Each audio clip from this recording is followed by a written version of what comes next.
U.S. commanders in Iraq ignored evidence of torture and often failed to investigate the killing of civilians. Now, these are the major findings from the leak of 400,000 secret American military files from the whistleblowing website WikiLeaks. Now, the data describes widespread brutal torture of detainees by Iraqi troops, with some documents showing American authorities often turned a blind eye. The Pentagon's condemned what is the largest ever leak of classified documents, saying it will only serve to help America's enemies. The files also reveal that 66,000 civilians were killed in Iraq since the U.S. invaded, even though Washington had denied it kept any such record. The figure doesn't include scores of deaths during the U.S. two major offensives on the city of Fallujah in 2004. Its residents are still fighting the severest consequences of those attacks. Now, you may find some of the pictures in Paula Slear's report upsetting. His friends are outside, fighting for the ball on a football pitch.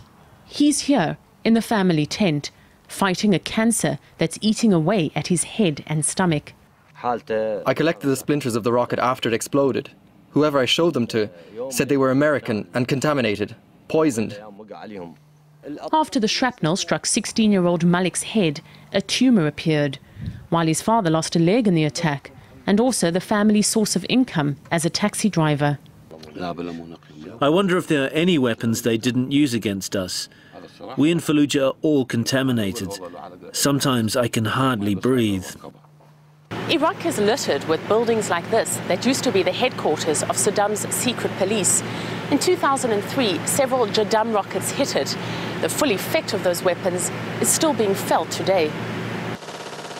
US Marines first bombarded Fallujah 6 years ago. It came after 4 employees of the American security company Blackwater were killed and their bodies burnt.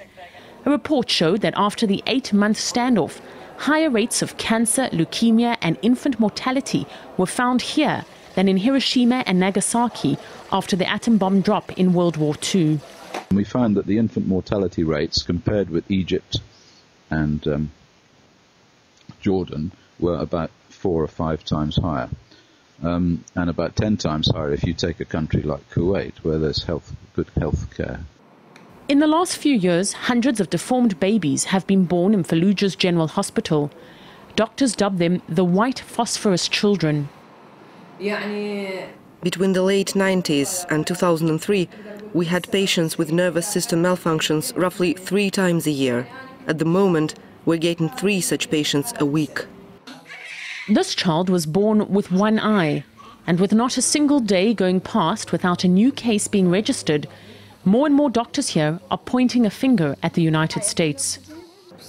The American combat operations caused environmental pollution. Both the US and British sides admitted that they employed banned weapons. Dr. Abdul Al-Faluji is also a father, or at least he was, until a year ago when his 12-year-old son died of cancer. Most parents leave their babies in the hospital. They're scared by the way they look. These babies are doomed to die. And die they do, far from the eyes of the world.